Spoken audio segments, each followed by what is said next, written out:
What's up, guys? This is Tobias and welcome to Ethereum News, where we cover all things Ethereum. Before we get started though, I want to give a quick shout out to my good friend Matt and Irene, who just had their second baby girl. Congratulations. I want to wish you and your family many years of happiness and good memories. So congratulations, you guys. So family, friends, based on your guys' request, I'm going to do a vlog today, really an introductory video on Ethereum Web 3.0 for educational purposes, and really explain what Ethereum is and how Ethereum is going to impact our lives over the next 20 years. So for those of you who are more advanced Ethereum enthusiasts, please follow my future posts, which will be covering Ethereum insights, news, and events. So before we move straight into Ethereum 3.0, let me quickly read a disclaimer. Everything I say today represents my views only and do not necessarily represent the views of any organizations I belong to. I am not a financial advisor. Please conduct your own due diligence before making any investment decisions. All right, so let's go ahead and let's talk about, take a step back in history and talk about how the internet evolved to now going to Web 3.0. So let's rewind back to the 80s. Okay, in the early 80s, the World Wide Web 1.0 was born. That's where a lot of the standard protocol was developed, and common citizens like you and myself were able to access the web. The Web 1.0 was really considered a read-only web because you could only really share information and have access to hyperlinks and data files. Very limited functionality, but it was still really cool because it's the first time we got to jump on and share information and read stuff that people were putting out there. Then we fast forward to the 90s, right? And that's where we saw a lot of exponential growth happen with the internet because companies started building their own websites and online retail was born. We also saw social media sites start to pop up, like MySpace and Friendster. But moving forward, now we have Facebook and LinkedIn. And then in the 2000s, we saw companies like Google and streaming music and streaming video also come online as well. So we saw a lot of great advancements happen with the internet, with Web 2.0, the social web. With a lot more collaboration tools and a lot more interactive and a lot more useful as far as entertainment and media as well. But it was still using a lot of the same technology that was built back in the 70s and 80s. So came with a lot of inefficient and problems because of all that centralization. So today, we still use middlemen that are centralized to help create trust in the marketplace by facilitating the exchange between buyers and sellers online, right? So a lot of times these centralized middlemen come with inherent costs and risk that still cause issues that we face within Web 2.0 that we'll talk about how Ethereum will solve here in a second. So some of those costs are the middlemen, like Amazon, for instance. They extract, because they help bring buyer and seller together and create that trust for that transaction to happen. They extract 15 to 30% of the economic value of that transaction for each transaction. As you know, Amazon is a huge company now, so they make lots of money doing it. But they are taking a lot of economic value out of buyers and sellers like you and me during these transactions.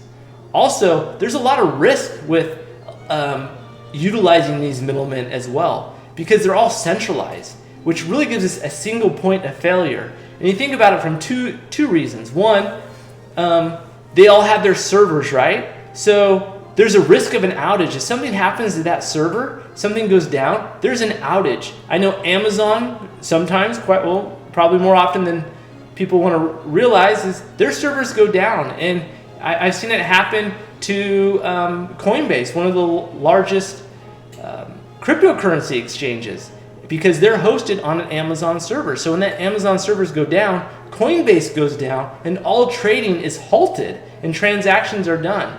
And so business cannot be conducted when the servers go down. Also, it becomes a target for hackers, right? because they're utilizing, these middlemen are using centralized servers. And you think about it, Home Depot, Target, NASA, Morgan Stanley have all been hacked, and member data has been extracted, your personal identification has been taken, your credit card information has been taken, and so your information is not safe when you utilize those companies that have those centralized servers. So this is where Ethereum really comes into play to help solve some of the outstanding issues that we still have from Web 2.0. So Ethereum, Ethereum is going to have a very similar look and feel as the internet today does. We'll still use a web browser to access all our applications, but the underpinnings of how these systems operate are going to be different. One, all the applications that are built on Ethereum are going to be decentralized. They're all built on Ethereum blockchain, and they're not going to have any central servers. It's all built on the blockchain. This is going to be great because it's going to reduce the cost, a lot less overhead cost, and it's also going to increase our security because there's no place for hackers to attack. Second, Ethereum uses smart contracts. This helps facilitate peer-to-peer interactions without the need for these middlemen. This is going to really reduce the cost of doing business and increase the efficiencies. And then third, in order to facilitate these transactions, we're going to need to purchase Ether tokens or coins. And this will help facilitate the transactions, but it also gives us a higher level of security than we currently have with Web 2.0. So we'll expand upon these points using case studies as how, and talk about some of these key points that are really going to drive user adoption for people like me and you. But before we begin, I want to read a couple quotes that I've taken as well that's really going to help us both understand where Ethereum and blockchain technology is going. So first, Alex Tapscott, a leading authority in disruptive technology, stated in his TED Talk that the greatest disruptive technology likely to impact the world over the next 20 years is not machine learning, is not AI, is not big data, is not robots, and it's not mobile phones. It's blockchain technology, which that is Ethereum. October 2015, the front cover of The Economist magazine, they had an article and it stated, blockchain is not the most important development in the past 20 years. Blockchain is the most important innovation over the last 200 years. That's pretty significant, and that's a pretty bold statement. Most important innovation over the last 200 years is blockchain technology, which is Ethereum and going to be our Web 3.0. And then finally, a billionaire, Mike Novogratz, a former hedge fund manager and partner at Goldman Sachs, on April 19th at a forum at Harvard University stated he has 10% of his net worth in Ethereum and Bitcoin, and that this investment in Ethereum and Bitcoin has been his best investment of his life. And he believes that these form of blockchain-based currencies will be the future of money and finance. That's pretty significant. There's 3 experts in their field all coming together stating that from their understanding and their beliefs that blockchain technology, which is Ethereum, is really going to revolutionize our marketplaces and how we interact with each other in the future. So let's talk about some of the use cases, right? What's going to really adopt that user adoption, like you and myself, to want to use Ethereum, right? Because, Web 2.0 works. It works okay. We're happy with it. I'm not complaining with it. I still use Amazon Prime. I still use Apple Music. But what's going to be those use cases that are going to make me want to adopt and start utilizing Ethereum in Web 3.0?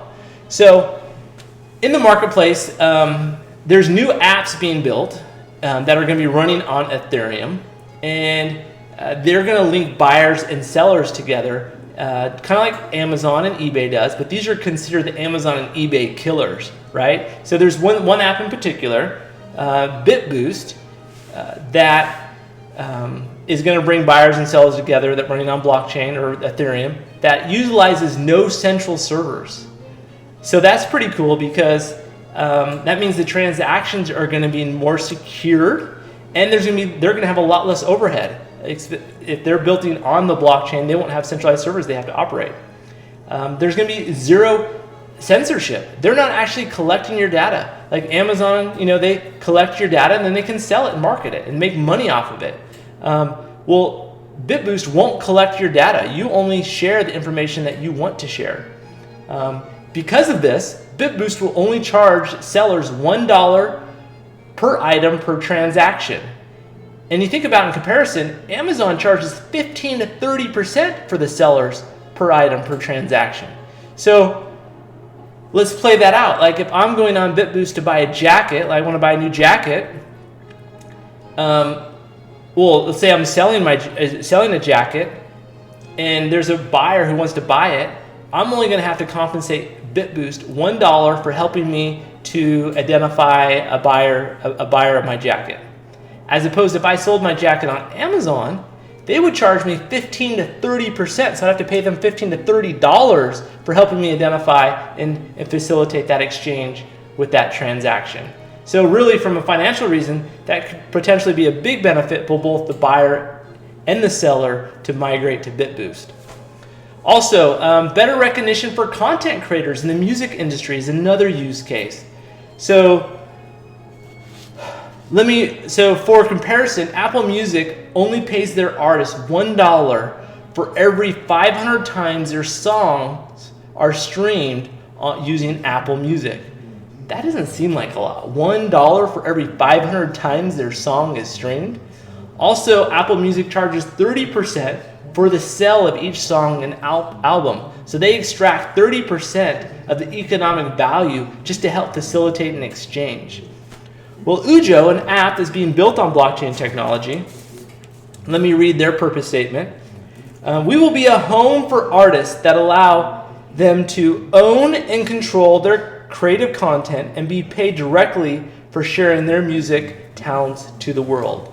So they're going to help facilitate artists directly selling to consumers and businesses, which really cuts out the middlemen to allow the artists and the fans to really interact and conduct the business themselves. And so you're probably going to see a significant benefit from an artist standpoint. They'll be compensated more, and hopefully you'll probably see from a user standpoint as well, probably reduce cost. At least that's the hope. Additionally, you're going to see these same services, same apps being built on blockchain, not only for movies, for streaming movies, but also for streaming TV shows as well. So it's going to impact a lot of our social media. I know there's social media applications being built on Ethereum. A lot of people don't like that Facebook controls and owns all their information. And so applications that are built on Ethereum won't be able to take your data and your information. You own that. And so Facebook, for instance, won't be able to profit off of your data. You would be able, if you want to allow people to utilize your data, then you'll be compensated for it. So the final one is, the other use case is the final one is fair trade and certainty of origin of food and goods, right? So currently, food fraud is one of the biggest issues facing the global food industry today. When we think about it, like prescription drugs, organic food, and vintage wines, it's a big problem with faked goods, like or faked vintage wines. Like if you're going to spend $500, you want to know that that's a real bottle of wine and not a fake bottle of wine. And so suppliers are starting to use Ethereum to digitally track food and products so consumers will be better informed on how their products were made and where their products came from. For instance, I know sometimes I get wild-caught Alaskan salmon, and it would be nice to know, digitally tracked, other than just trusting that the grocery store says, yeah, this is wild-caught, Alaskan salmon, that there is a tracking mechanism that will certify that this product is actually what it says it is. The cool feature, is really going to start, as consumers like ourselves are demanding it, we really want to know that the origins of our products are coming from, and Ethereum Web 3.0 is going to be able to help facilitate this demand that we have as consumers to be more informed about the products and foods that we're buying. So those are some of the use cases. There's many more, but those are just 3 high-level ones that I think are really going to impact us significantly quickly. I know healthcare and identification, the unbanked, title, lands, and deeds. There's multiple other use cases that government organizations are going to be using it for. But starting in Q3 of 2017, there will be products and services consumers will want to buy and purchase on Ethereum. In order to conduct these transactions, people are first going to need to own Ether. You're going to have to actually own Ether to facilitate some of these transactions. So as we all know, Ether is a form of digital currency that kind of used like gas to help facilitate transactions. But as more people are learning about Web 3.0, the price of Ethereum is going up. It's already increased over 400% year to date. And many experts expect the price to continue to rise over the next couple of years as mainstream adoption is expected in Q1 of 2018. So we're still in that early phase, but as soon as these dApps and apps start to get built on Ethereum and the Mist browser is going to come out this summer, that early adoption is really going to start happening, and the price of Ether is expected to increase. I can't guarantee anything, but as we continue to move forward, I can only imagine that the price of Ether to run those transactions is going to continue to increase. So I'm not saying you need to go buy Ethereum or Ether. Only you can make that determination. I'm not a financial advisor, but I do encourage you to do your own due diligence as you explore Ethereum more. And what I am saying though is Web 3.0 is being built as we speak in companies like JP Chase, Microsoft, IBM, BP Oil, and many other companies that are considered the who's who of Fortune 500 companies are already actively building in anticipation of Web 3.0 Ethereum. So a lot of people Fortune 500 companies are already moving that direction, building their products and services to help facilitate and build onto the blockchain of Ethereum. So it's happening, guys. I'm just going to say it's happening. So hopefully you guys found this information valuable. If you're interested in buying Ethereum, I know one of the more reputable sites out there and secure sites, exchanges to purchase it is www.coinbase.com. I'll put a link in the video in the comment sections. So guys, if you have any questions, you didn't understand anything, please ask the questions in the comments. If you like the video, please like the button so others can find it easier as well. And if you haven't subscribed already and you want to see my future videos, please click on subscribe as well. So hopefully this is informative, and look forward to talking to you guys in the near future. See you guys. Good night.